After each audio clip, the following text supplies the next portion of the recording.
كلمتين وبس. عيل صغير عنده 19 سنة. محمد راجح يقتل محمود البنا بدم بارد، وامه بتشتري براءته ب1,000,000 جنيه، وطفله تغتصب وتتعذب ورجلها تتقطع وفي الاخر تموت، وفي النهايه الحكم ايه؟ 3 سنين. مع الناس. قناة كل الناس.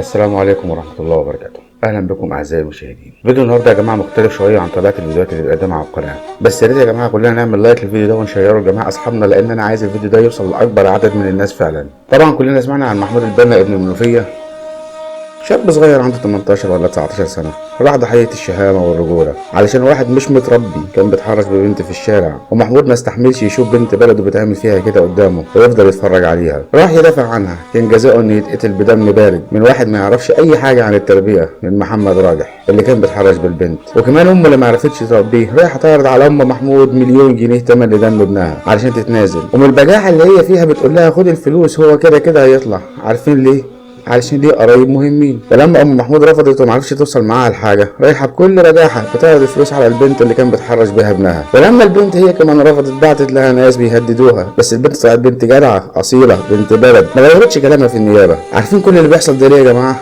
بسبب اننا ما نسالش ولادنا انتوا رايحين فين ولا جايين منين، صاحبتوا مين النهارده، اكلتوا ايه، عملتوا ايه النهارده.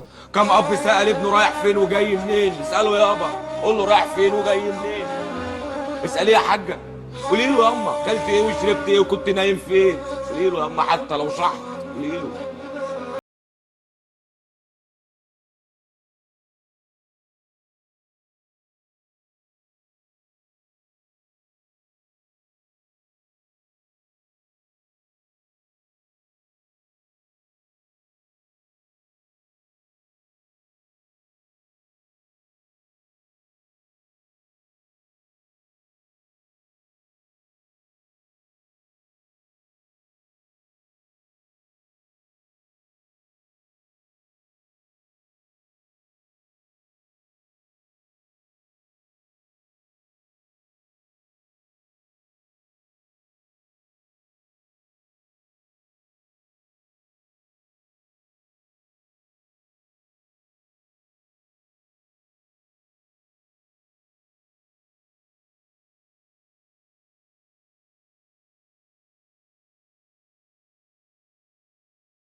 محمد راجح اللي قتل محمود البنا هياخد 3 سنين هو كمان، ولا هيطلع براءة؟ ممكن يطلع براءة بسبب عدم كفاية الأدلة مثلا، ولا بسبب محامي ما عندوش ضمير يطعن في الإجراءات، ولا يدور على ثغرة في القانون يدخل منها، ولا يجيب شهود زور يبوظوا القضية. يا ويل قاضي الأرض من قاضي السماء. محمد راجح يقتل محمود البنا بدم بارد، وأمه بتشتري براءته ب1,000,000 جنيه، وطفله تغتصب وتتعذب ورجلها تتقطع وفي الآخر تموت، وفي النهاية الحكم إيه؟ 3 سنين.